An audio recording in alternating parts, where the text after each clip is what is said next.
All right, guys, let's get started here. Good. Let's talk about culture. All right, the culture that we have. What are you getting into? What are we about here? Okay. I know you guys have probably been at places too where there's not a lot of culture talked about. All right, but the best places I've been in, there's been a lot of culture talked about. All right, and that's what we're going to do. We're going to have something that we hang our hats on, that we believe in, that we talk about every day. Men, right here is day number one. You have one opportunity to lay building blocks. Let's go to work. Come on. Hey, man, just one day at a time. Let's keep getting better. Let's win this year. Hey, let's go. Family on three. Family on three. 1, 2, 3. Family. Load it up. Ready, hit.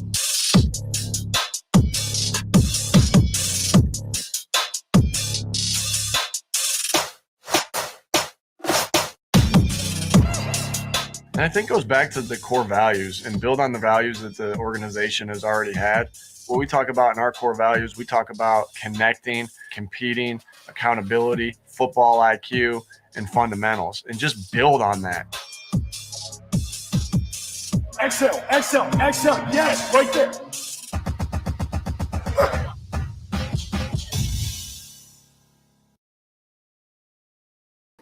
All right, well, a different way to start off the show today, because normally, of course, you have the 30-second countdown, but today I figured it is time for the 2021 NFL season to start.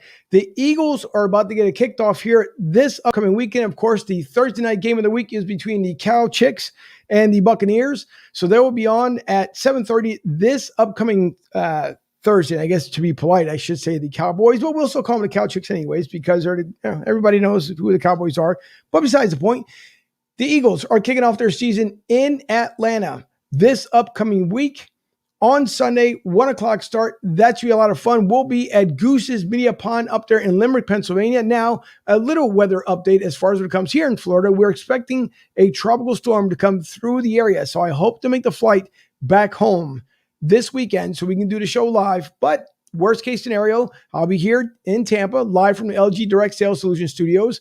Worst case scenario if I can't get home, but if not, we're going to try and do the best we possibly can to get back there. Tonight on the show, we're awaiting for Jordan Spectre to come on with us so he can show us his latest and greatest as far as the art that he has released, what he's working on, and everything else that's going on with Jordan. So he should be on with us here shortly. I do see the Philly sports guy waiting in the green room, and he is so fired up right now. I mean, he's flexing his arms. He's got everything on. It's crazy. He's got this wild look, so wait until he comes on. I'm not kidding you, folks. He's flexing so bad right now. I think the camera's about to burst here with so much flexing he's doing. But the Philly sports guy is on. I see Jordan Spectre just tune in. So we'll get the show here underway. This is episode 76. It's Eagles Talk, and it's also with Jordan Spectre from Jordan Spectre Arts. We will see you on the other side. I'm Angel. This is Broad Street South.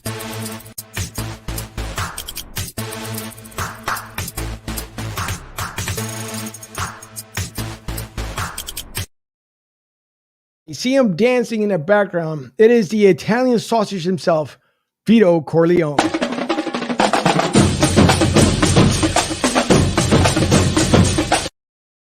Vito, what is going on tonight? How are you, sir? The 2021 Philadelphia Eagles season has arrived. Finally, pumped, ready to talk Birds football with Jordan Spectre, the round table. Let's get it on, baby. I'm fired up like B-Dog. Let's go. That's a good thing. That's a good thing, because that's exactly what we're trying to do, is get fired up. And but the half fired up guy, the next guy we're introduced here, half fired up. So we'll bring him on anyways. He's the KC fan. Here is the half fired up Ryan F. National correspondent. What's going on, Ryan? How are you? I'm Ryan F. It's great to be with you this evening. Football is back, baby. We had week number 1 of college football last week. Now we're going to fast forward to week one of the NFL. Let's get it rolling, baby. I can't wait. Football is back. It sure is. Listen, and again, we see that the win is just a couple days away. I like what Nick Ciriani had to say there in the opener, and sorry if it flashed real quick and then came back, but Nick is doing a tremendous job there in Philly. And you saw what he had posted on the board as far as what he believes the core values now are of the Philadelphia Eagles. And if you guys are not pumped up for the season, then maybe, I don't know, you can become a Kansas City Chiefs fan because you can go over there with Andy Reid and Ryan F. and the rest of the gang. But or you can become Chase a the Pittsburgh Pirate fan. ring chaser. Here we go. But listen, nonetheless, of course, everybody that we have on, I didn't see Kevin, but hopefully he'll come on a little bit later on. But to introduce, let me take this away from the screen for a second so I can see exactly what I'm doing here. Before I bring the man himself on, let me pop this up on the screen right quick. You guys can see, just like we told you the last time here, if you look on the Twitter handle, you'll find under Spectre Art is Spectre Sports Art with Jordan and Spectre. And oh, by the way, if you happen to click on the link, as you will see there, no, I didn't time that Fuji, so I don't want to hear it wasn't me. It's the artwork that just goes through. What you saw there originally was the greatest of all time, and then the greatest of all artists. That's right. There's no such thing that we can't have the greatest of artists of all time, and that would be Jordan Spectre. So without a further ado here, with Jordan Spectre, we bring the man on himself. It is Jordan Spectre. How are you this evening, sir? Hey, what's going on, guys? How you doing? Good, Jordan. Welcome to the show. I know it's been a long time coming, so I'm glad I could hop on finally. Appreciate it. It happens. We understand, things do happen. There's some things you control, some things you can't control. But the good thing is you're home in the time zone. We're all here tonight. So that's the most important thing. The funny thing is, though, I still get the email saying, how come you guys put out the Jordan Spectre promo, but there was no Jordan Spectre? He was on a mission that night to get paintings done, so he couldn't come on with us. That's what I said, and that's what we roll with. So, yeah. But Jordan, listen, thanks for coming on tonight. I do appreciate it. And obviously with Fuji making a connection here, and with you and the artwork that you're doing, not just obviously for our Eagles or our birds, but for everyone in between. I mean, the piece you did about Kobe Bryant, MJ, I mean, you've got so many different pieces that you've done. One is, what inspires you to do these different art pieces? And two, do the players themselves attempt to make that direct contact with you? Yeah, it's always a different situation. You'll actually see tomorrow. I'm dropping something new of one Eagles player that I just worked with. And he's a guy who contacted me way earlier this year before he came to the Eagles, if that gives any hints. But actually, that goes for two projects I'm working on. So stay tuned for that. But yeah, it's always a different situation. Some guys will contact me. Sometimes it'll be someone else who knows them who can get me in contact with them. Sometimes it's just me reaching out. But I think usually the most ideal and the best is when they reach out to me and they want to work with me. So, yeah. Well, and the good thing is, at least the people are reaching out to you. And for those who don't know, so Jordan Spectre, like everyone else, starts out either with a vision and or a dream. And Jordan, I know we got to talk a couple of weeks ago after the show was over when you had reached out to us, and we had discussed about what it takes for you, not even to be known. It's just your work alone to show its self-worth. So for those who missed the conversation, how did you get everything going? Well, should have been the first question, but I wanted to put out as far as the artistic work. But how did you end up getting these pieces together, yet alone working with anyone in the NFL or the NBA or Major League Baseball? But how did you get the whole process started? And what was the vision for you to get your company going? Yeah, it's a funny story. I'll try to make it short, but I got back into art and I have this business now pretty much by accident. I went to school at Temple University, and I've always been a football player myself growing up. And I went to school at Temple for education and all that good stuff, and I quickly missed the game of football. And back then in 2012, they used to host true walk-on tryouts where you could go to a practice and you could try out, you could show what you could do. So I actually did that myself, and I ended up doing really well. I trained really hard for it, and they ended up keeping me on the Temple football team. So I played football there for a little while, which was like a dream come true, being able to play Division I football. I only got recruited by Division II schools when I was in high school, so I didn't think I was going to get to that point. So it was really cool. And then come 2 years later, I got injured, and that was devastating. And So I leaned back on artwork, which was also another one of my passions. But naturally, this time, growing up, I didn't do any sports artwork. But then this time, I started doing football stuff and sports that I was more passionate about. And I did one piece for a guy I played with, and another, and then it kind of just went from there. I literally have never stopped since that point, which was now 6 years ago, 5-6 years ago. So I'm a totally different artist, and have a legitimate business now, all this time later. But that's really how I got into it initially.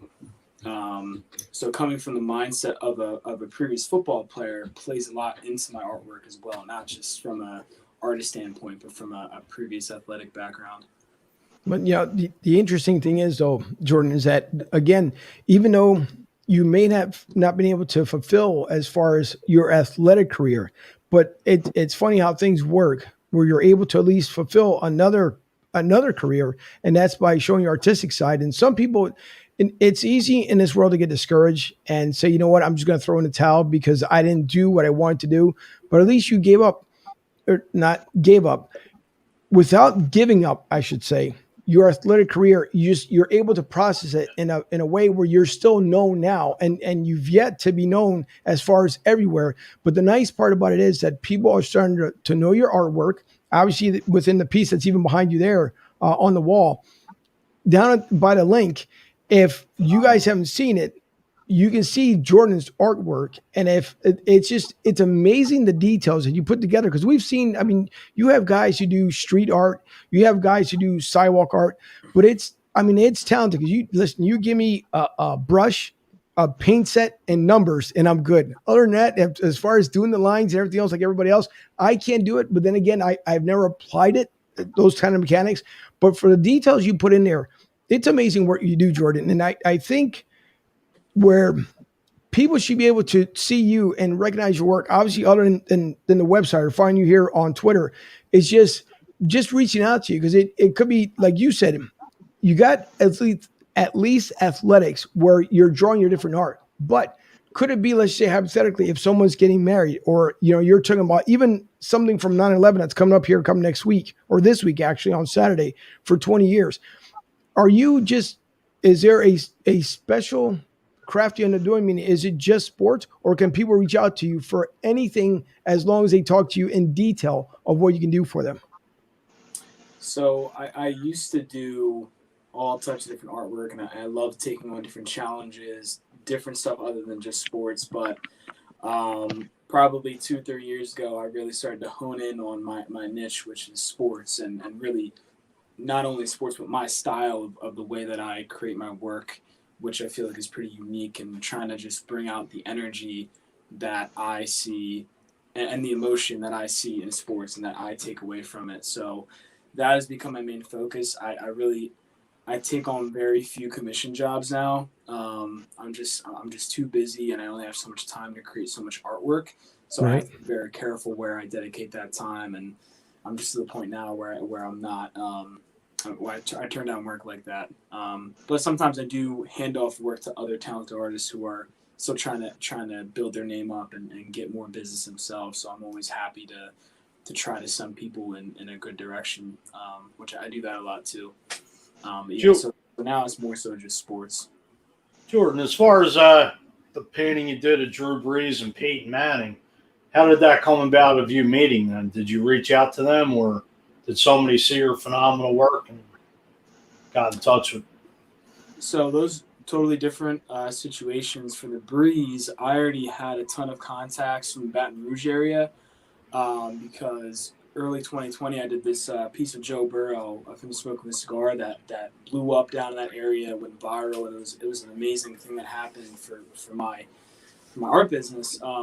So from that, I met all these great contacts, one of which is a guy who's like one of the main guys who goes to these signings with Drew Brees and is able to get not only his own items signed for people, but other stuff too. So he's kind of like my link to get in the door with that. So he was able to really help me out and allow me to come to the signing earlier this year in private and meet Brees. And whenever I have those opportunities as well, I always go out of my way to give them one and make something special for them. So there wasn't anything commissioned. It was just something I gave to him just to try and build a relationship and show love for what he did for the game of football, and really the amazing thing that he's done for the city of New Orleans and elsewhere. He's just an inspiration. So, and then the Peyton Manning was actually my very first project for Fanatics. I have a partnership with Fanatics now, so I do pretty much one project a month for them. I'm working on something new for this month with them. So that's been pretty exciting and a whole new venture I've taken on working with them. So that's been fun too. So that actually, I think that already sold with them, the original piece I made for them, but they did a couple prints as well that I think they have on their website, but they're getting it all hand signed by Peyton Manning. So he had to approve of it in the first place, the artwork that I did. So that was a totally different process with that. But Did you have the opportunity to meet Kobe Bryant or any other athletes of the artwork that you did?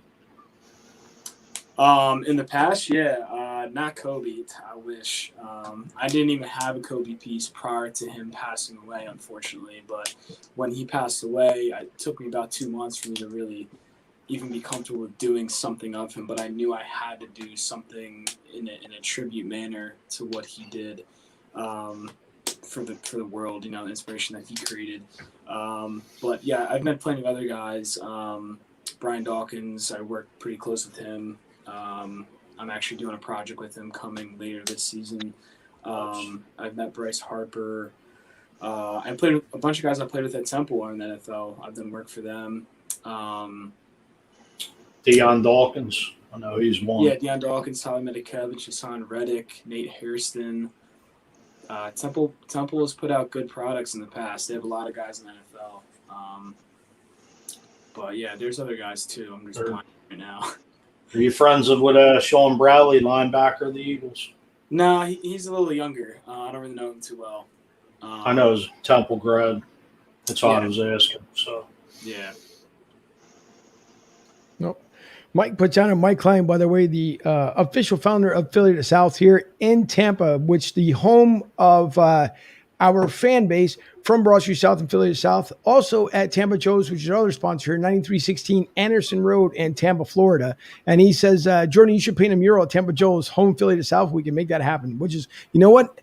That's a good point by Mike, because right now they're redoing a lot of part of the restaurant, Jordan, and there's a nice plain wall for you to do a nice mural piece over there for those of us who are here as born Eagles. So let's see if we can, after the show's over, I'll make sure I make contact with you, and let's see what we can do as far as that. Maybe fly you down here and get a nice piece on the wall there at Tampa Joe's. Yeah, I do that, which is always fun. You know, murals are exciting because it's not only a piece of artwork for that establishment, but it's something that can help marketing-wise too. People take a picture in front of it, people relate to it.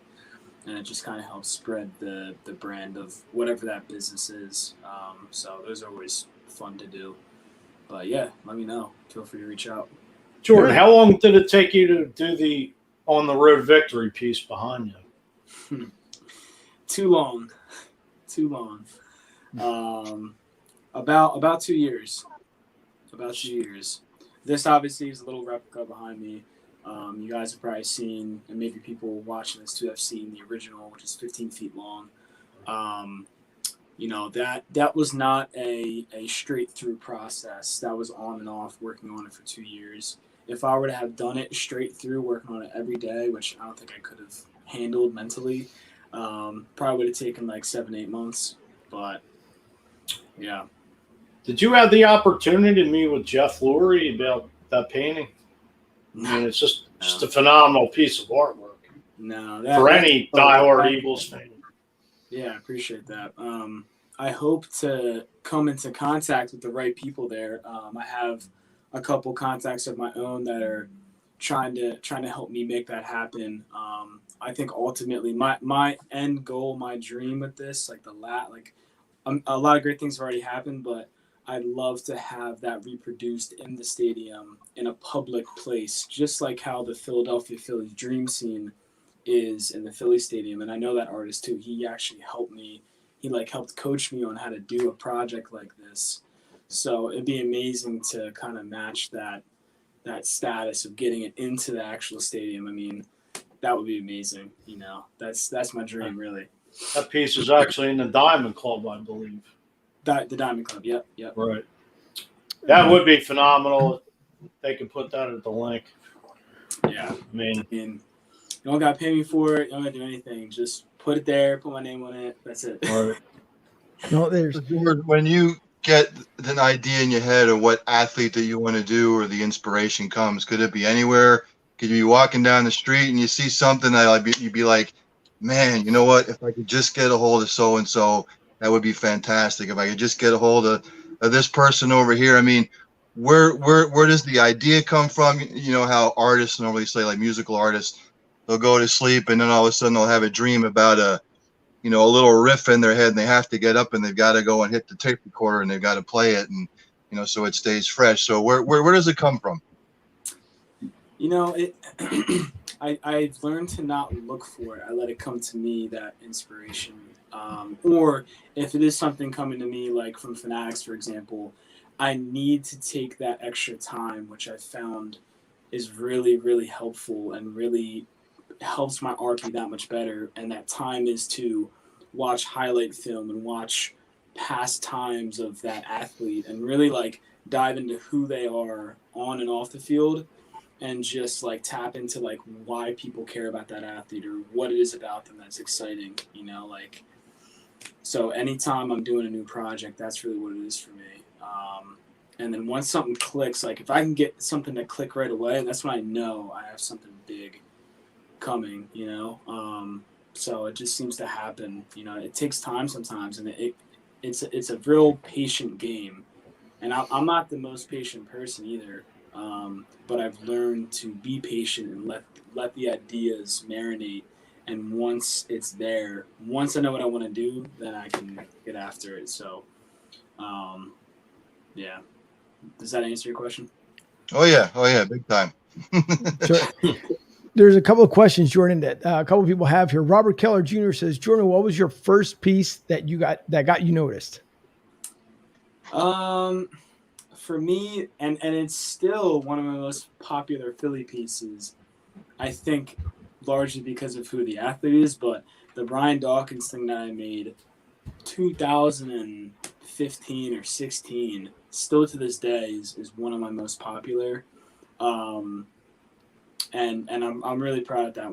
I'm really proud of that one. I feel like I really leveled up with when I created that, and it was meant to be, And that was one of my most exciting journeys as an artist. Probably my first big moment, because I made that, and growing up as a football player, he was one of my inspirations to even play the game of football. Like watching him play and his passion, and a lot of people have the same story, I feel like, and he's always very humbled and grateful to hear these things, but like it's true. Like I would watch his highlight film before every single high school football game, and it would just mentally take me to another level. And growing up with that, then doing that artwork, which was inspired by that, and then being able to be as close as I am with him now as I am, it's just been an amazing journey, to see where art has been able to take me and who it's been able to connect me with. Yeah. Kathleen. Go ahead, Pooch. Go ahead. Kathleen Eagle Strong Pebble says, your artwork is amazing.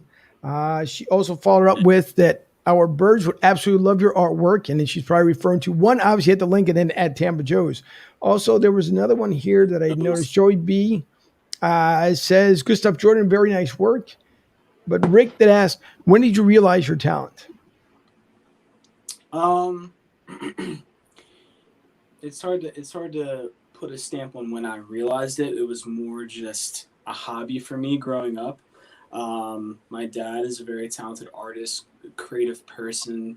In my opinion, he'll always be more well-rounded than I am. He actually went to art school, and he's just very multi-talented with sculpting, design, whatever. But for me, if anything, what I honed in on the most was illustration and drawing and painting and more visual art. But as a kid growing up, like I had some really good work. When I go back and look at like, all right, like a 10-year-old made this, like I have some really cool stuff that I made when I was a kid that nobody really knew about. Nobody knew I was a talented artist growing up. Even in high school, I didn't put it out there. It was just I did it for fun. I did it for a hobby. So All right. Well, Juliana, Fioravanti. Fioravanti. I was getting there and I screwed up as I was saying it in my head, but that's okay. Juliana, forgive me here. She says she purchased one of your pieces of artwork already. Very talented artist. So, Juliana, forgive me. if you can, send me a picture of it hanging on your wall or you standing with it too. I always love to get that. All right. Well, and then, Juliana, if you're still on, if you're watching the show, send it, and then you can also send it to broadstreetsouth@gmail.com, and I should be able to get it on as long as Jordan's on here. One more thing that I did see, of course, Mike, our Philly sports guy here, or Philly of the South, he says that, hopefully Jordan doesn't do any Dallas stuff. No Zeke Elliott. No, I actually, Howie I Roseman. don't know if you guys have heard of NFTs, but I actually came kind of close to doing something NFT related for Dak Prescott, and that didn't come to fruition. But I'm kind of glad it didn't. I didn't really want to do any Dallas stuff in the first place. I have done one Giants piece, but it's because it's of a player that I really love from a football standpoint. So Right. Well, Kathleen says that it was Dawkins your favorite artwork piece that was created. For a long time I had said that. For a long time I said that was favorite, but definitely my favorite now, it just has to be, is this one behind me because of how much time I put into that and how big of a accomplishment it feels to me just being able to do it. So definitely the one behind me is my favorite now. All right. Gabrielle says, "Hey, where can you purchase? And can you purchase?" And I'll tell you momentarily. Gabrielle, thanks for coming back again, for tuning in. We do appreciate it. But she would like to know. We know where you can purchase it, but if you can let her know and everyone else know where you can purchase your artwork. Yeah, you can go right to my website, spectresportsart.com. I have pretty much everything I've ever done on there that I sell prints of. So you can buy an art print. You can also buy a canvas like the one behind me. So I have it all on there. Some stuff is limited edition that is hand signed and numbered. Others aren't. But yeah, and then if you sign up on there for email or anything like that, you'll get updates about new work that I put out, or you can follow me on social media. So. All right. Whoops. I got one more here. You gotta love Joey B. Joey B says, "Can you do a piece of Fuji's favorite Wawa in South Philly?" So I don't Joey have B a favorite Wawa. Or just like Apollo Creed and Rocky, give me Fuji and Howie Roseman. Exactly. Joey says, "Awesome website. Look through it and getting the credit card warmed up." And again, you guys take a look at it. It is fantastic stuff. And there might be something in the works here with Broad Street South, as Jordan and I had talked about a while back. But again, you guys might see something that'd be pretty neat here for the studio, but that'll be somewhere down the road because we know that you're extremely busy. There was another one there. Kathleen loved the joke there about Joey B. Seamus, long time no see. He says, "I want to see what it will look like." Sounds really cool. As far as I believe he talked about the website itself and obviously the work of art that's on there. So, Jordan, and again, the piece, and obviously I can see it here again from the website and then out there on the link. If there's something else that would just come to mind, whether it's the Eagles or something else. Now, do you have to indirectly go to the Eagles to be able to post it up there as far as on your site and what you end up doing? Or is it something that you create, and since it's yours, you can just go ahead and sell without going through the Eagles? Yeah, I mean, in the sports art industry, that's always like a big gray area. There's difference between artwork and merchandise. Typically if you start selling artwork and images that you make on t-shirts and mugs and merchandise, that becomes a problem. But when it's your own stylistic art, transformative art, and especially if you have a notable style that people relate to, if people can see my work and say, "Hey, Jordan Spectre did that," that separates itself from that category. So being unique, But if I was just kind of copying images and recreating them, that would be different. Right. So Yeah, but when I work with someone like Fanatics, those one-off pieces they take and get it licensed and approved by the NFL, and they go to the actual athlete and get it like licensed with them. It's all collaborative in that group.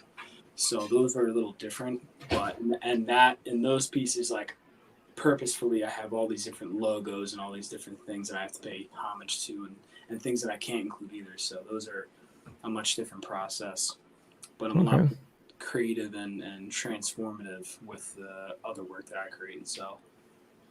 All right. Well, again, listen, I'm going to share the screen here so everybody who, in case those who missed it, if you guys look at Spectre _art on Twitter, you'll see Spectre Sports Art with Jordan Spectre. And if you guys end up clicking again right there on the website, that link will take you right to here. As you guys can see, SpectreSportsArt.com. It is some absolutely beautiful and magnificent pieces that are up there. And if you guys want to help out a local artist, there's nothing better than helping out a local artist at home. And I guess the ruling behind it too is that some people say is that it's, I know they call it sometimes the starving artists. And we've heard that before. I don't see you as the starving artist, Jordan, but I mean, the work you've done, it's absolutely fantastic. So listen, thanks for coming on and sharing your artwork, because it's absolutely, it's stunning. To put it in probably the best words. I appreciate it. Yeah, no, I always love doing this stuff. It allows me to reflect to a certain extent and, just communicate with other fans and people that follow my work. So I really appreciate it. Did you want me to touch on any stuff I'm working on in the future? Or? Yes, sir. Of course. Sure. Well, I think I mentioned in the beginning, but tomorrow I'll be releasing something new I did for one of the new players on the team. So stay tuned for that. And then I also have a much bigger project coming out very soon. We'll be releasing bits and pieces for it, but it's an NFT project with another guy on the team. And that's gonna be really cool. Like, there really hasn't been anybody who has done this kind of project yet, but you're gonna have the ability to collect digital asset NFT that also comes with a lot of utility. So you'll be able to get game-worn gear from this player, tickets to the games, all kinds of different utility for the NFTs, even like personal experiences with the player. And this guy in particular likes to go fishing, so you're gonna have the opportunity, if you bid on the one auction, to go fishing with him one-on-one. So it's a lot of cool stuff, and I'm excited about that. Any hints you can drop? What's that? Any hints you can drop who the player is, or we gotta wait till tomorrow? He, I wouldn't say he's the biggest name yet, but I didn't even know this, but he's the 13th ranked cornerback in the NFL. He's new to the Eagles. Steve Nelson. Yes. Sure. There you go. Any contacts from Devontae Smith? You'll find out soon. So now, if you can, Jordan, I think it would make Fuji's Christmas. Not Brian Dawkins, all right? Not Brian Dawkins. It would make Fuji's Christmas if you can somehow or another put Howie Roseman, like the shape of an angel, for him in artistic beauty work, because he loves Howie Roseman. The love affair that he has with that man is bigger than Brian Dawkins. I love him so much. I have a Brian Dawkins tattoo, not a Howie Roseman tattoo. Oh my goodness! Oh, that'll be next then. Yeah, exactly. But listen, Jordan, thanks for joining us. By the way, if you want to hang around, you can hang around to Eagles Roundtable. So if you want to Roundtable's coming up, my man. Yep. So if you want to hang around, you can. Just talking about Eagles. Yes, sir. I'll hang out for another 5 minutes, and I all right. Sure, no problem. Well, chat. So that, by the way, again, everyone, if you go to SpectreSportsArt.com, please take a look. I mean, it's obviously beautiful merchandise. As you heard the little hints that he ended up dropping, there will be a piece with Howard Roseman and Vito Corleone, so that should be available at Christmas time. You can get about 8 prints. just so you know. Might be my best seller. Greatest song of all time. Right. Me taking Howie Roseman's job. Yeah. Anybody but Howie. You want to show the canvas by me? I want that. Is that in a frame? Or is that is that in a frame? This is the canvas version that I sell. So these I do have on the website. That's phenomenal. It sure is. So this is pretty much a direct replica of the original. And these are 12 by 60, so they're still pretty big. I mean, it's 5 feet long. Can't even fit it in the whole thing. But how much does that run? These are $500 on my website. Okay. But it's great work. So, I mean, listen, it's definitely worth it. That's what I mean. If you're going to go to an artist, I mean, you can go anywhere. You can go to NFL.com. You can go to all these different places and pick up your artwork. But it's better when you support someone that's local, close to home, and do a much better job when you know that he put the blood, sweat, and tears on it. Tears. That makes a lot of sense. Tears on there so that you can see exactly what he's done. So for $500, listen, and here goes Joey B says $500 Fuji's going to order 3, which is it's probably true. And I think Kathleen says Fuji should just order one for everybody tuning in right now. there Yeah, you go. should. It's on the house. He can do it because he's And a then I'll godfather. do the Howie Roseman piece for free. That sounds like a deal. See that? It's like me and Creed, like Rocky and Creed, me and Howie standing there, ready to go to Blues. That's just it. Right. That can be done. Well, listen, the next, obviously, 45 minutes or so here is brought to you by Goose's Monte Cristo Lounge and Tobacconist. So if you guys are looking for great cigars, please reach out to cigargoose.com. Look at them on Facebook on Goose's Monte Cristo Lounge and Tobacconist. And Fuji's camera apparently went out here momentarily. I'm pretty sure he'll end up coming back. Also, Tampa Joe's at 9316 Anderson Road in Tampa, Florida. Again, home of Philly to the South, the official fan club of Broad Street South. All the Eagles fans that have flown south will be there come this upcoming Sunday. I will be back home in Philadelphia and Limerick, Pennsylvania at Goose's Media Pond Studios to do a live show there back home, weather permitting, as we're waiting for another tropical storm to roll through here through Florida. And also, as the studio is also brought to you by LGDirect.net. We are live here in Tampa, Florida at LG Direct Sales Solution Studios. And I've been waiting here because the Philly sports guy, I said in the very beginning, and I can see it, and I'm going to bring up here his Facebook page because if this doesn't get you fired up, take a look here on his Facebook page. The way you see him right now, just that still photo, you should see what it looks like as I bring up here the Philly sports guy because he's been waiting so patiently up there. Good God Almighty! You talk about putting the whole artwork together. What's going on? I was so excited when I spoke to Fuji earlier. I'm like, you know what? I'm not going to get painted up. And then I'm like, you know what? I was painted up for like 22 days in a row for the Eagles Autism Foundation, and I haven't been painted up since. And I'm like, you know what? It's time to get back in action. But real quick, before I do anything else, I got a chance to watch Jordan Spectre paint when he was doing it at a tailgate. Like he was actually literally doing it at the tailgate, and he was sitting there and he was doing it. It's amazing to watch. It's amazing. I mean, because I can't draw a stick figure. Right. You know what I mean? Let alone. So I'm like in awe when I get to watch somebody who can just literally put colors on a canvas and it actually look like it's supposed to be something, because I know I can't do that. So I am in awe when somebody can do that. Jordan, your stuff has been absolutely amazing. And I'm really excited to be on the show with you and everybody else. Yeah, I appreciate Welcome to the show, Jane. I was like excited. Coming on. I remember that tailgate.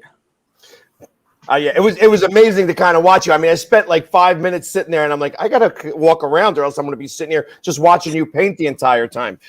So it was amazing for you to be able to do that, especially in that environment. You know, there's a whole bunch of Eagles fans around, so I got to imagine that you were able to get your name out there better, because I know that there was that Dawkins picture that was right up front, and everybody was taking a look at it. And the Joe Burrows was amazing. That really was an amazing. Picture. Isn't that from the national title, Jordan? Wasn't What's that that? after LSU won the national title a couple of years ago with Joe Burrow? Yep, exactly. Yeah, they.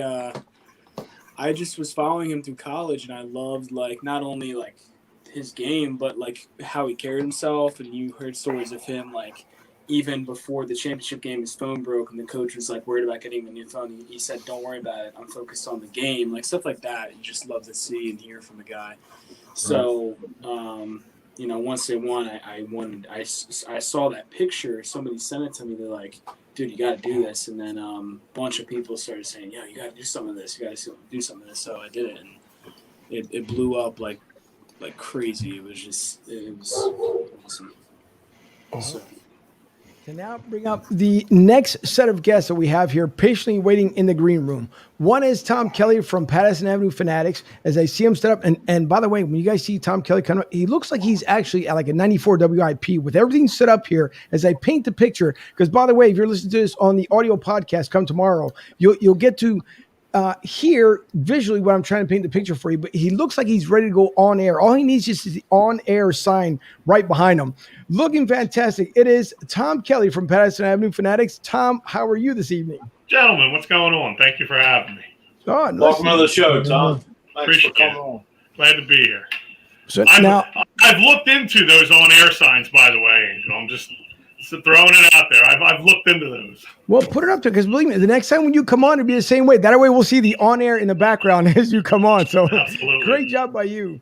Also, the first lady that we've had on, which we will call her even the first lady of sports, because Candace and I go back a while back, and I'll bring up the screen here from her Twitter profile, and I'm talking about going back with obviously Sean Brace under the Philly Influencer, but we've gone way back. It's been a lot of fun to have Candace on when we had her on the first time and the second time, and now for the third time.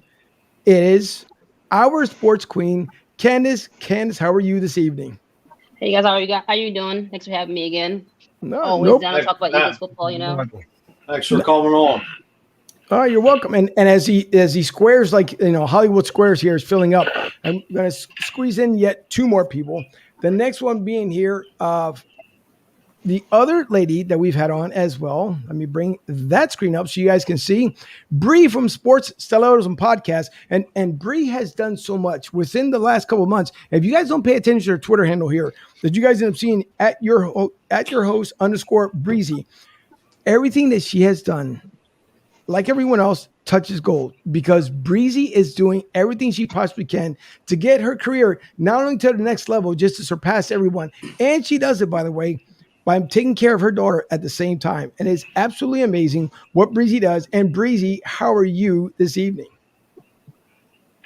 I'm fantastic, guys. Thank you so much for having me on. Thank you for coming on. Thank you for coming on.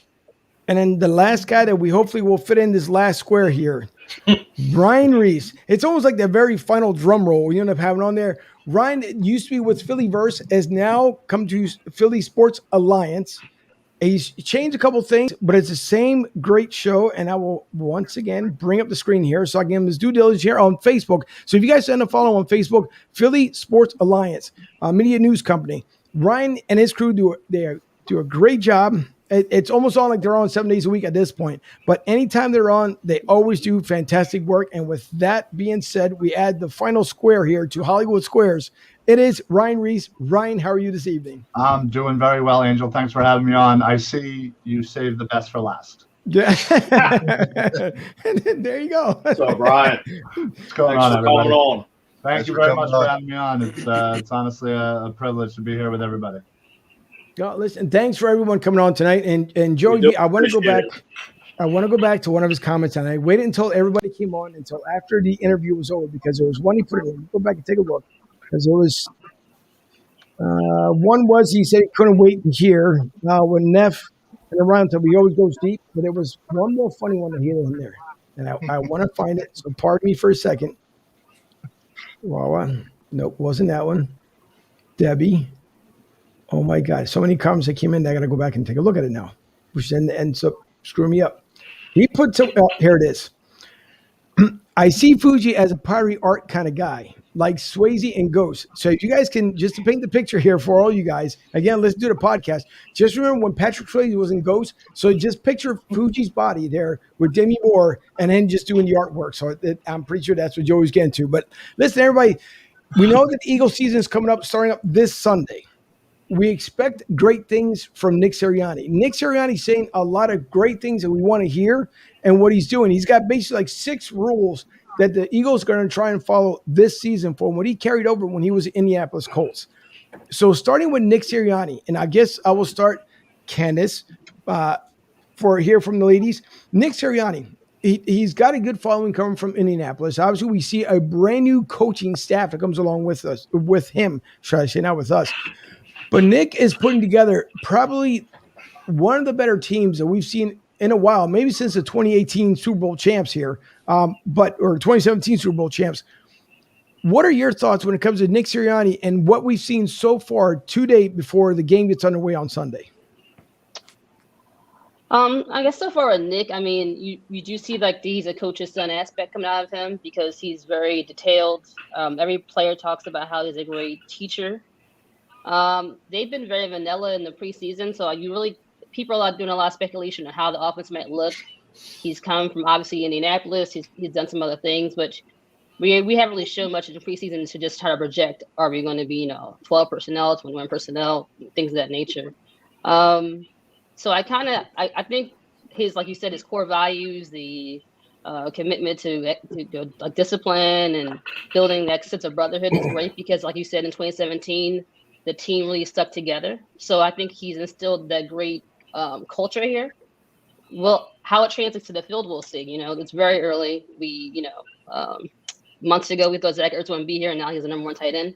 So everything's very fluid right now. So we're, hopeful. He sounds like he knows what he's talking about. All the players seem to love him. And so we just go from there with the concept that at best, I think we're going to be a fundamentally sound football team. And that's the best you can hope for, Right. So, Bree, same question to you. I definitely have to agree with Candace on this because, we didn't see a whole lot in the preseason because they were very, very vanilla.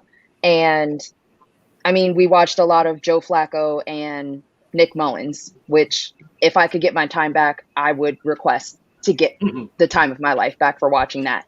But the good thing is nobody really knows what Jalen Hurts is and what this offense can do with him at the reins.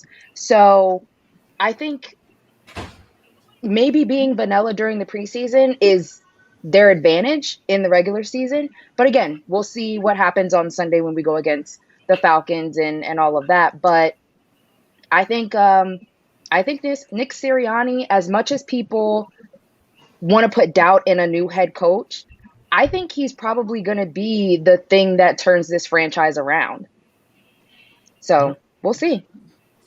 I'd hope so. So Ryan, the same thing when it comes to Nick, and I guess I'll kind of flip it up here a little bit. As you heard the ladies talk about Nick here and what we've seen so far from Nick.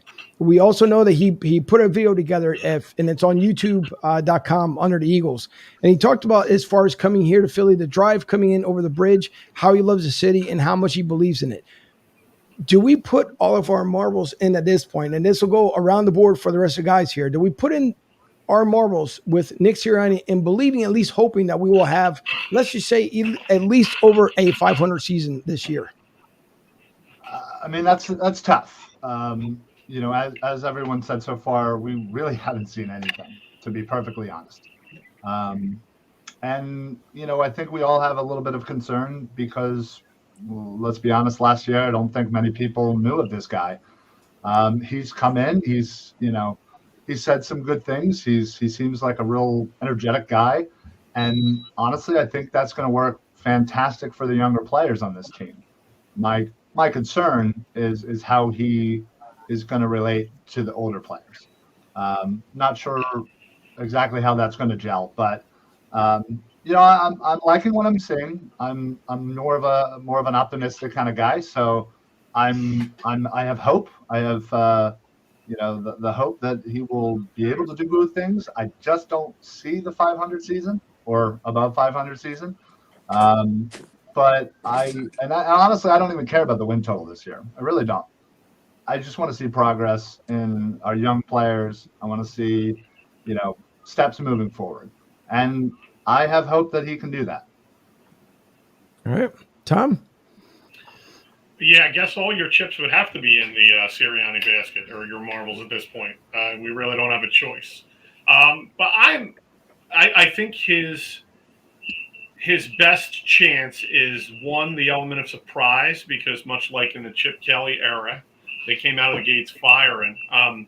There's no real tape on a team coached by Ciriani. So he has the element of surprise. It's whether they can execute the plans that he's put in place. But I'm excited. You can't not be excited. It's football's back. It's the first week of football, so I'm ready. Let's go. Birds of the Super Bowl, baby. Let's see. Could be a first. Hey, I said this year, and I don't see Bill on here tonight, but I said, and I laugh and joke about it. Could there be 10 wins? Who knows? We saw the division last year, the way it ended up working out. Obviously, with DCU being mad at the Eagles for not winning at the very end. Giants, of course, wanted to, I guess, also kill the Eagles at the same and under the same token. But I mean, stranger things can happen. So, Philly sports guy, what do you see here in the future here for the season? So I am really a big fan of who the Eagles always seem to choose as a coach. That, they may not draft really well, but for some reason or another, they seem to be able to pick out coaches really well. And although it always seems that they're a little bit ahead of the curve, same thing with Andy Reid. They said he wasn't ready yet. They said the same thing about Doug Peterson. Chip Kelly was, something different. So, and he was definitely the pick at the time. Of course, he didn't last very long. I think the biggest thing this year are two things. One, we got a defensive coordinator who knows what a blitz is. And I think that that's going to make a really big difference. And our offensive line is going to be a Pro Bowl offensive line again. And that's where our championships are won. And I think that's by that alone, just those two portions, the offensive and defensive line, that will be above 500. And it's all Hurts has got to do is just manage the game well. And we'll be able above 500 with the possibility of going 11-5. Well, good talk there. We'll see. There's a lot of high expectations.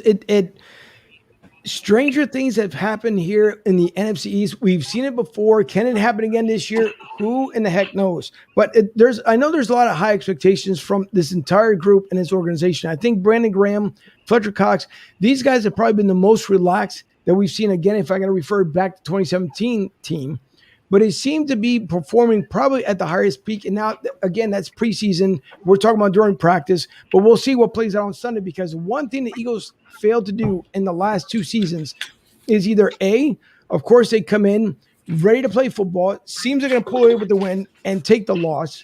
And or when we expect the worst from them, turns out to be the best from them. So I hope that Nick can find that balance. And Jordan, I know you said you're giving us here about another 5 minutes before you end up taking off. Just on your expectation alone, what do you think the Eagles end up finishing up this season?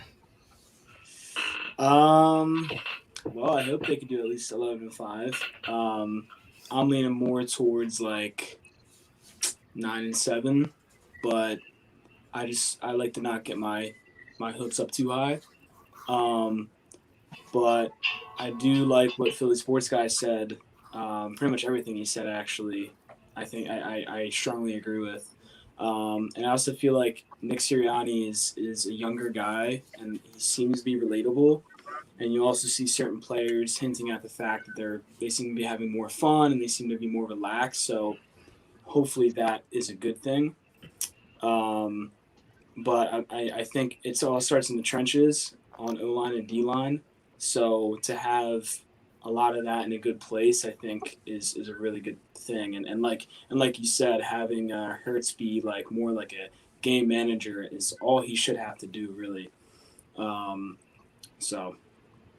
All right. Well, Breezy, I want to bring this question up here to you with Joey B. And he states that the only way the Eagles have success in 2021 is to run the ball, manage the clock, and play keep away.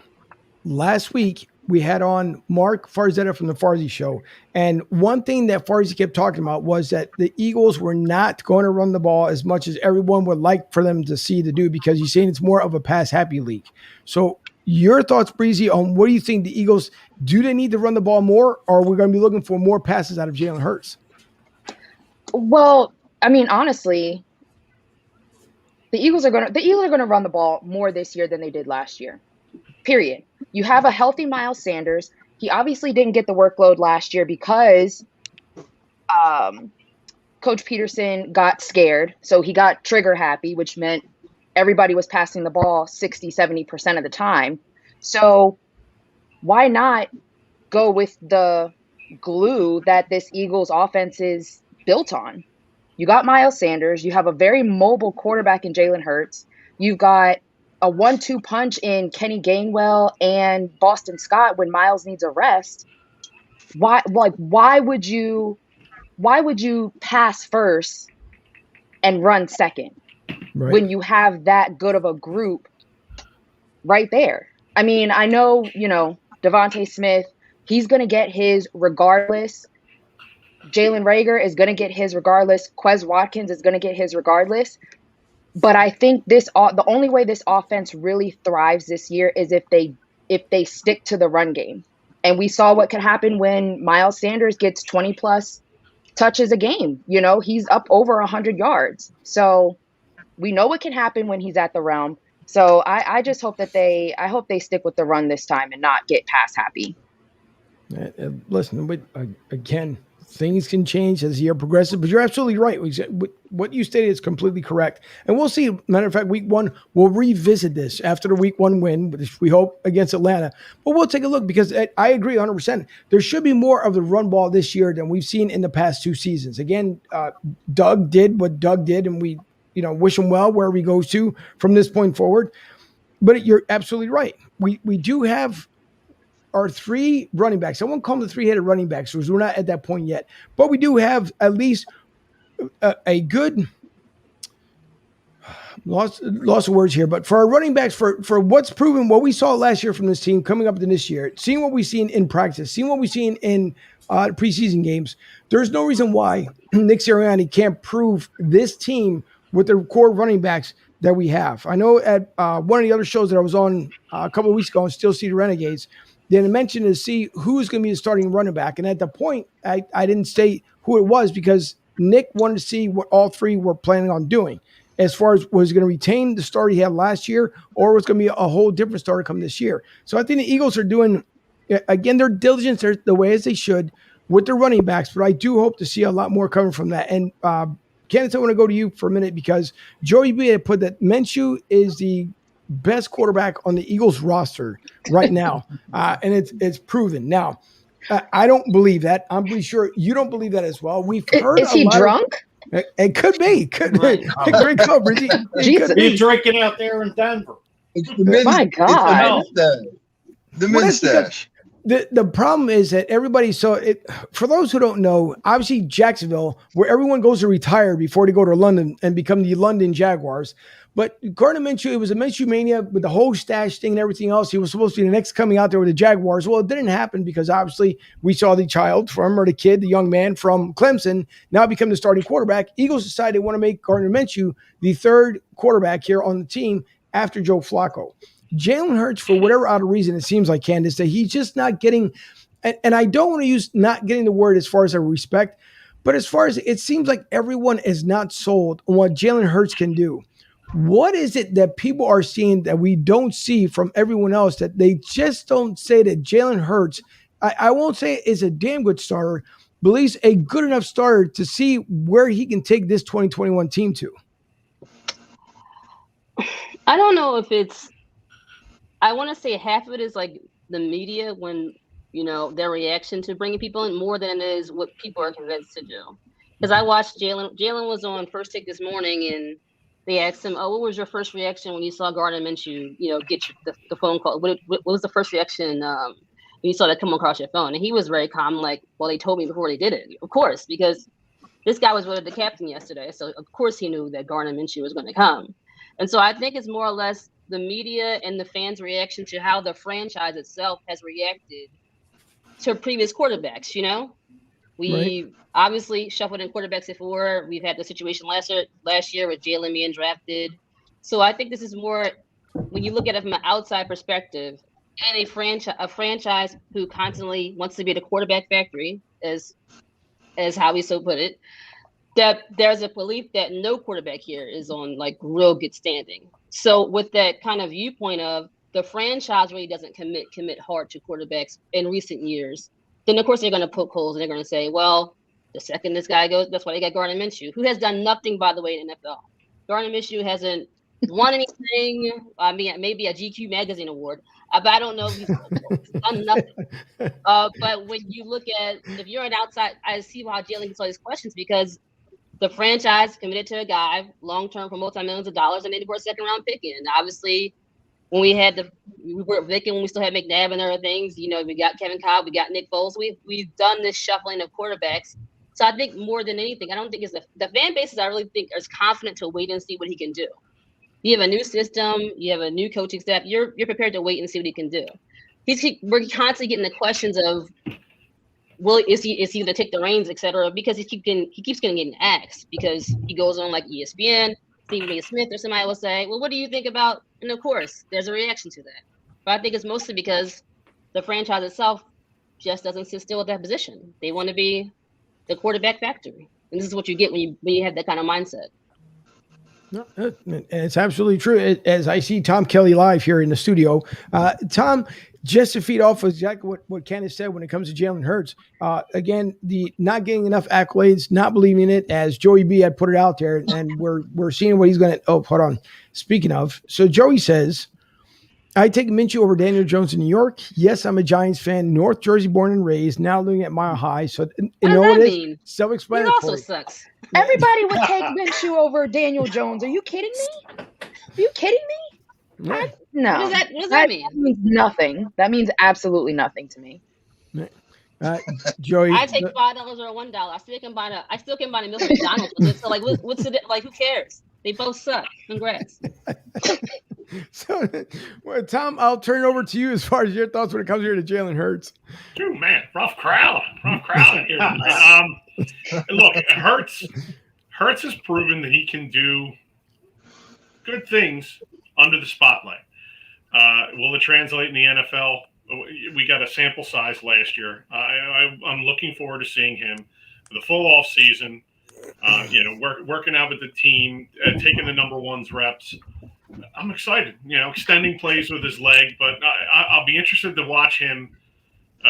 From the 10 snaps this preseason, we didn't get much. As the ladies were saying, it was a lot of vanilla offense. So we didn't see anything. I'm hoping Ciriani's a mad scientist, and he's going to use Jalen Hurts, in every possible way imaginable to confuse the defense and spread them out, and then utilize that running game that we were talking about earlier. Well, you got a new head coach. You got two new coordinators. Nobody in this division knows what the hell to expect. Right. And, my bottom line is running the ball, balanced attack. The Eagles have had the most injured players in the NFL for the last 3 to 4 years. Everybody's got to stay healthy. I don't know what goes on down in NovaCare after the last 4 years, but these guys drop like flies, and they need to stay healthy with that offensive line to protect Hurts. Granted, great act, to have Zach Ertz want to stay in Philly. You got Goddard if you play 12 personnel. I mean, Jalen Hurts has all these weapons. Another thing on the defensive side of the ball, you got Javon Hargrave, who came on last year, I think was a nice pickup last year as a free agent. You got Josh Sweat, who should be starting over Derek Barnett. I mean, the thing of it is, the Eagles have to get to the quarterback. You got Steve Nelson on one side, Darius Slay, Anthony Harris at safety, which was a great pickup, Eric Wilson at linebacker, Alex Singleton coming into his own. I mean, you got some pieces here where the team needs to step up. Like I said, the offensive line just need Lane Johnson, Brandon Brooks all need to stay healthy. Jordan Malott, I think, is going to be a stud as long as he stays healthy at left tackle. The running game, I believe they should have kept Jordan Howard. You need that bruiser back at third down, whatever. Kenny Gainwell, I think, is going to be a sleeper pick. The receivers, I think you need a veteran receiver brought in just to bring these guys along, Devontae Smith, Quez Watkins, and so on. What's everybody's take of it? Give me your feedback. All right. Just like Your opinion don't count, Chiefs fan. I'm gonna say this like I've been saying all along. The Eagles need to run the football. I said it in previous shows. You look at the first half of last year, They were top 5 in rushing yards per attempt. They were averaging 5.4 yards per rush, and they got away from it. And if I'm Eagles fans, and if I'm Nick Sirianni, I would have gotten all kinds of tape from Lincoln Riley at Oklahoma to see what Jalen Hurts excels at. He excels at RPOs. He does excel in the pocket, and you let him use his legs to get outside the pocket every once in a while. But all that'll be moot if they don't run the football. I've just been a big proponent of the Eagles running the football, and I think they had great success this year. All right. Well, Brian, your take on it. Brian? Oh, sorry. Yeah. I mean, I'm in 100% agreement. You have to run the football. This year specifically is, I think, going to be Miles Sanders' year. I think this is, he's been in the league a couple of years. I think it's time to take that next step up. The man runs about 5.9 yards a carry. Got to give him the football. I'm not sure why we hate running the football in Philadelphia. It's just, as long as I can remember, we just don't run the football. And it's got to change. I expect big things from Gainwell this year. I'm really high on him this year. I think he's going to really show us something. And, Boston Scott is Boston Scott. He does his thing, and, he catches the ball and he gets a few yards when you need it. So I'm in agreement with everybody here. I'm pretty sure we've all said it. Run the damn football. I'm sick of it. Just run it. Whether it's Hurts, whether it's Sanders, Scott, Gainwell, I don't even care who you give the ball to at this point. Just run the football. It's plain and simple. By the way, did anyone happen to catch that T.O. made an actual appearance on a college football team this weekend? Anybody happen to see him? I saw him on Shannon Sharp show. But he came out. He said, "Yeah, he wanted to come out and said he knocked the chunky suit out of him." Yeah. Hey, do it for charity. I'll pay you to see Celebrity that. boxing, McNabb and T.O. Just get it over with. Let's do it. Get the divorce over with 16 years later. You really They just keep going back and forth with it. Well, to bring up the point, because Fuji, you said you need a veteran player, so I'm gonna go over to Philly sports guy on this one here. So T.O. still looking phenomenal. It's ridiculous how this guy continues to stay in great shape, and he could probably still play the game with the best of them. So if let's just say Philly sports guy, if you were in charge, and because again, our own Vito Corleone is best friends here with Howie, but if you had to make the phone call out there to T.O., would T.O. come back here? One, for leadership presence, and two, would you even take the gamble with T.O. coming back in here as a veteran wide receiver? Would he come back? Absolutely. Yeah. Would I call? No, absolutely not. So first off, I've learned once exactly what he's able to do to a team. And I'm not going to go down that road again. Even though it's a whole different regime since then, I would never go back down that road. I would rather T.O.'s allure be exactly what it's been. He got us to a Super Bowl. He played on a broken leg. He did all those things. He also tore apart the team the following season and never was able to play again as an Eagle. And then he went to the stinking Cowboys. So I ain't interested on calling him up at all. Do I think he could still play?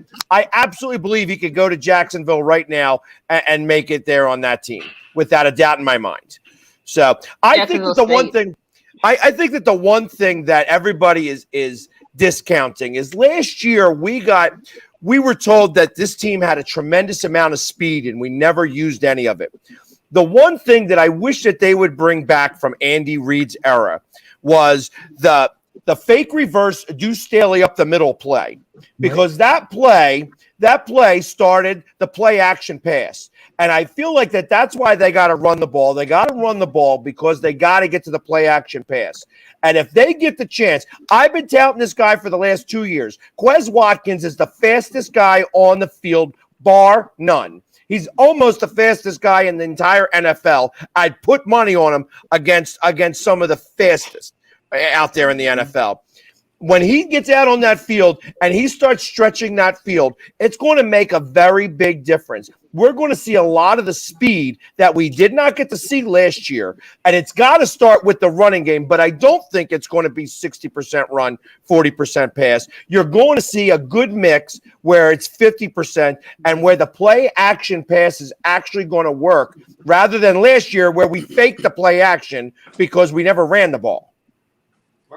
Right. Listen, good points. I can't argue that one. I really can't. And I want to. Speaking of Deuce Staley, I'm gonna have this back to the ladies here. Deuce, we know that he left this year pretty much to take another position where he was with another team, and I guess Candace and Bree here. Deuce was overlooked for so many years, here in Philly to become a head coach. Again, they reached out to Nick Sirianni next year, so we can't cry about things that coulda, shoulda, woulda. Does Deuce Staley deserve, whether it's the Eagles or any other organization, does he deserve enough to become a head coach here in the NFL? And I'll start out, Candace, with you. I think he definitely has equivalent credentials as people who've gotten jobs. You know, he was the assistant head coach and the running backs coach for a team who won a Super Bowl a couple years ago, right? And there have been people who, like Joe Judge in New England, who's a special teams coordinator. There have been people who have been special teams quality control people who've gotten interviews. So from a resume standpoint, sure, he deserves to be considered. I guess like Eric Bieniemy deserves to be considered. So he has a resume, like I said, more than some other people to be considered. You know, it's up to the franchises if they decide to hire him, but he definitely should be getting an interview before, you know, the third quality control guy or somebody special teams coordinator for sure. He has a ring in his house for what he's done. Great player, and everybody who's talked to him, from Miles Sanders, people who's worked with him, he's a great coach. So for sure. All right. And isn't that his second ring? Didn't he win a ring with Pittsburgh too? Yeah, he did. Okay, I just wanted to remember that as well. Breezy? 2005. Well, I agree with Candace. He's got the resume to become a head coach for any team in this league. But I think it really comes down to if he wants to be the head coach of a certain franchise. I think that's really where a lot of the what ifs come in, because yes, he's been interviewed 2 or 3 times for the Eagles head coaching position. And I don't know if that's, you know, out of necessity, like they have to interview him, you know, for, you know, whatever. But does he actually want to be a head coach for the Philadelphia Eagles? That's really the biggest question. And maybe he just doesn't. You know, maybe a better opportunity, a better front office is in Indianapolis, Jesus Christ, in Detroit. You know, so, right. You know, you never know. You never know. But yes, he does deserve the opportunity to be a head coach in this league. It just depends on what team he wants to do it for. Now, on a non-related Eagles talk here, Breezy, I want to stick with you here for a second, because we know when the Sixers are on, you're on, meaning that it's everything all day, every day Sixers. So I want to ask you this question here, as we talked about it with Mark Farzetta. Once again, Ben Simmons crying that he doesn't want to come back to Philly. I would love to get your thoughts, which I know you're a humongous Sixers advocate. He's being a baby right now. That's what it is. He's being a baby. He wants to have his cake and eat it too, and he can't. So he's throwing a fit. And I mean, honestly, what kind of leverage does he even have? He's got 5 years left on this deal that he literally just signed. So I don't understand why they're not like literally putting tape on his mouth, putting him in a box and making him show up to camp. Like I don't understand what the hoorah is in him not coming to camp or declaring that he's not coming. Right. Like I don't get it. It irritates my soul because like fans are very passionate about the Sixers. Last season before that were great seasons. We haven't really seen a season like that since Iverson was here. Correct. So seeing them get to the playoffs, seeing them win games and doing all of that and having fun, and then Ben Simmons just like deciding he doesn't want to shoot, doesn't want to do anything really to contribute to this team except for passing the ball. Like what? I don't get it. I don't get it. He should not be crying about anything. He needs to be happy that he has a job with this organization and just come to work. Like that's it. That's literally all he has to do. And he's choosing not to do that. And it irritates my soul. It's that Kardashian curse. Well, if the Kardashians could start their NBA team, which I'm pretty sure they probably could, maybe he can join them. I don't know. I don't know what you want to call them, the Kardashians. Well, I'll leave it at that. But anyways, Ben, again, should not be here. If you don't want to be here, then so be it. I don't know what else. What's he going to need at this point? Because you have, I mean, Joel Embiid has stuck up for him as many times as you possibly could. So did Doc Rivers. Doc Rivers, after he was asked over and over again, first of all, why didn't he go to the Olympic team? Well, because we were going to hold him back and basically show him how to shoot. Well, that's not the case. So if you want to leave, just go on and leave. I just want to get from you the biggest Sixers fan, at least that I know to date. So I want to get that point. Candace, we know that you also no team is going to take that deal. No team is going to take that deal. No. The Sixers want too much for him, for a player that has proven when he chooses he doesn't want to shoot, he's not going to shoot. No. So what team is going to want somebody like that? Yeah. Exactly. It's true. But I guess it's the gamble that someone's going to have to take. I don't know who, but it's the gamble's going to have to take. Candace, FSU.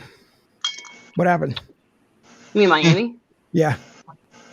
Why are you bringing that up? You hit me with Ben Simmons, and now you bring up the Miami. I feel like I need to go schedule a therapy session just off the last 2 minutes of the show. Yeah, no, for real. I'm texting my therapist right now. Destruction. That's what happened. I had to write the article up today actually for Bleacher, and I was just like, I had to look up synonyms for disgusted, destruction, trash. It was just a complete dismantling of a team. It was so wild. I had to ask only because I know I was thinking about you this weekend when I ended up watching the game. So I just wanted to get your quick take on it, just to see. But do they bounce back? Thankfully, I had to cover Made in America at the same time. So I was like watching that from the stage, but also watching the game on my phone. So I knew we were going to lose. So I was very much just like, I'm not going to sit there and cry in my lap with some bourbon. So I decided to get out the house. By the way, how did it go this weekend? I guess around the board here as we get ready to sign off, but Made in America, because I know at one point they were talking about they didn't want it on because, again, of the new Delta variant. I guess they kicked it off, and it was supposed to with masks. Obviously, I'm not home, so I didn't get the take of it. Did it go off on a huge success? Yeah, it went off, and they you had to be vaccinated or take a rapid test within like 24 hours of the show.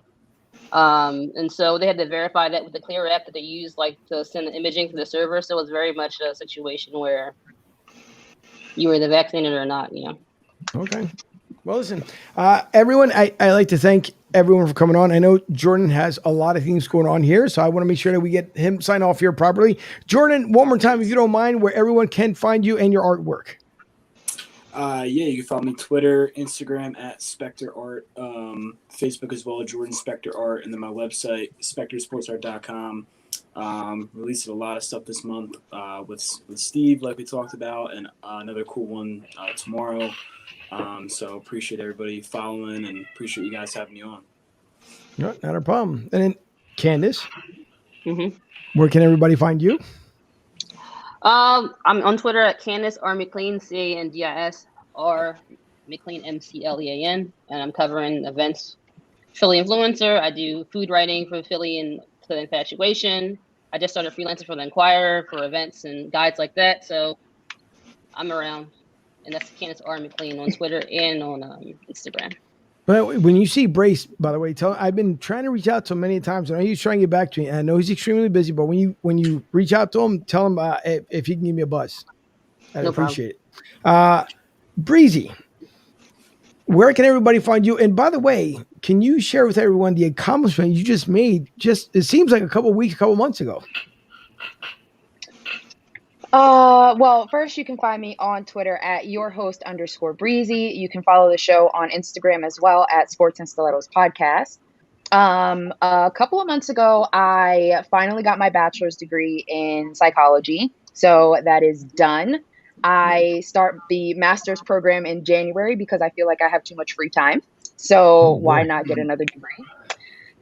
And I am also partnered with BetUS Sportsbook. So any sports bettors out there, 125% deposit bonus when you sign up. Are you putting money on the Eagles this weekend? Or is he gonna? Yes, I am because I can't stay away. But okay. Yes, I am. All right. Yes. Okay. A couple of parlays, yes, Well, they've burned me before, so I gotta play it safe. But yes, I will be betting on them. All right, I will say for everyone out there who's watching the show tonight and listening to the replay here on the audio, come tomorrow. But if you guys don't pay attention to a lot, what Breezy goes on throughout the year, and when she starts putting her bets down, and I even asked, matter of fact, the last show that we were on, I asked for a good solid bet there. but you guys should see how much she gets into it. She'll tell you exactly what you need to do, almost like line by line. As even during the NBA season, where I think that's probably the most I see you go nuts on, as far as when it comes to betting, in the morning, in the afternoon, and then just before the game starts. So everybody, by all means, follow Breezy on Twitter. So Ryan, the great work you do over at Philly Sports Alliance, let everyone know on Facebook how they can reach out to you as well. Yeah, everybody can reach out to me on Facebook, simply Philly Sports Alliance. We are on Twitter, as my Twitter handle was right below me, at Philly Sports PSA. There it is. We're on Instagram, Twitch, all the good ones. Essentially, we're just running podcasts pretty much all week and having fun doing it. So join us up. All right. Tom Kelly's been waiting patiently here in the background with the missing on-air logo, but that's okay. Tom Kelly, live from Tom Kelly Studios. Exactly. Where can everybody find you? Patterson F Fanatics are on all your major social media outlets: Facebook, YouTube, Twitter, Twitch. You can also find us every Saturday morning on the Edge of Philly Sports Network, and we got a great network of shows over there, and everybody should check them out. Right. And then the Philly sports guy who's ready to run through your living room here, where can everyone find you? You can find me everywhere social media is as the Philly sports guy. And then every Sunday, you'll see me or find me at the game. Whether it's home or away, we're going to be doing tailgates for all 17. For the home, we're doing it in the Navy Yard at the Gatehouse. And when we're away, I'm traveling with Philly Sports Trips. So you can go to phillysportstrips.com, check out all their different trips. We're going down to Atlanta. We're going to bring A-Rock. We're going to be taking over that stadium. And then I get to host Monday Night Football down in Dallas. So both of those, all the games in September are going to be, we're going to be crushing them. And I know that those are going to be 2 wins. Everybody thinks that we're going to start off so badly. I expect 3-0.